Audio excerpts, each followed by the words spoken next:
Kia ora te whānau, ko Kimberly Maka tōku ingoa. This is kairaranga pe old, spinning muka fibre by hand. Yes, our very own harakeke, transformed into a fine silk-like thread capable of being processed through modern commercial knitting technology, which creates a lot of the clothing we wear every day. She was kind enough to share her knowledge of muka spinning with me, and that moment became the link I had been searching for.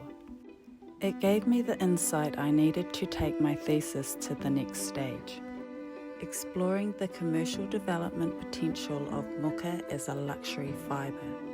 Her skill, generosity and deep matauranga are exactly what our future economy needs. An economy that honours the past, innovates with purpose and centres Indigenous expertise at every step. Before I ever shared, I spent years listening, learning and holding close the lessons passed down to me. I'm a firm believer that when knowledge is learnt, it should be shared. But I also know not all knowledge is for everyone, or for every time.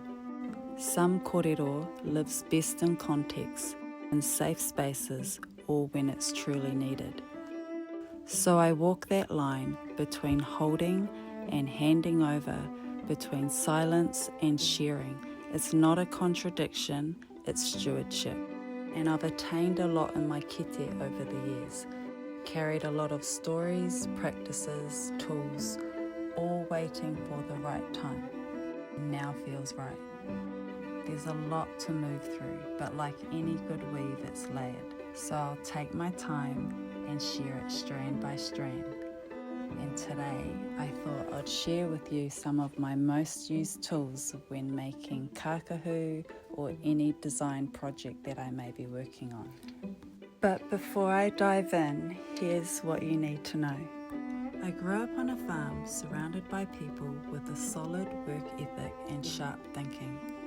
Everyone had to think quick, and they did. Their intelligence showed in their hands, their instincts, and their ability to solve problems with whatever was on hand. If something broke, you figured it out. My grandparents, parents, siblings, aunties, uncles were always building, fixing, creating. Going to town was hours away, so innovation wasn't just clever, it was necessary. And I loved that I was never treated any differently because I was a girl. I was expected to contribute, to problem solve, to stand shoulder to shoulder and bring my best. My grandfather always said, fail to prepare, prepare to fail. This mindset is woven into everything I do. Whether I'm softening muka, adapting my process, or designing something new, the tools I use carry that same spirit of grit, creativity, and deep respect for the mahi. Not all harakeke is the same. Just like here, each variety has its own personality. Some fibres are soft like baby hair, others thick, wiry, or bold. Some short and springy, others long and flowing. I don't treat them all the same, each one carries its own motif. I use different tools depending on the muka. Just like you would use different brushes, combs, or treatments for different hair types, I adjust my methods based on the thickness, strength, or softness of the fibre. And this is the key. The type of harakeke dictates the process, from stripping to softening to finishing. Every decision I make honours the fibre's natural qualities, and that's what guides me toward the final product. It's not just craft, it's a relationship built on respect with the materials, with the process, and with those who came before us. It's a sacred exchange between hands, heart, and whakapapa.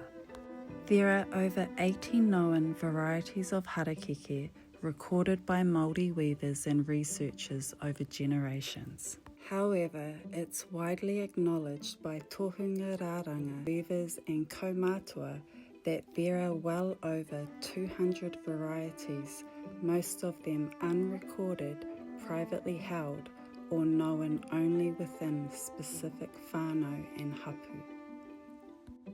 They're usually grouped into two main types, Harakeke and Whakapapa. Each one has its own personality, shaped by the land, the climate, and the hands that worked with it. Some are perfect for muka, while others are best for weaving mats, kete, or piu-piu.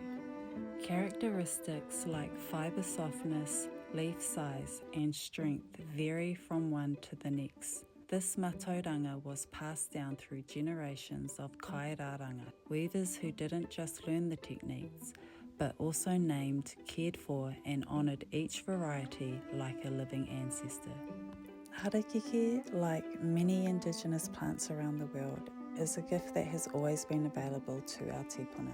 It's a resource we can access today to build more sustainable, self-reliant ways of living, and this work goes beyond fibre and craft. It embodies the relationships and principles we hold with atua and whenua, honouring those sacred connections as we safeguard the future for generations to come. This here is one of my favourite tools for prepping muka, a bed of long, sharp nails designed to help detangle and clean the fibre. I recommend using a gentle hand. If you're serious about pushing boundaries, about taking harakeke to the runway and to the world, invest in your process. This tool will carry you further.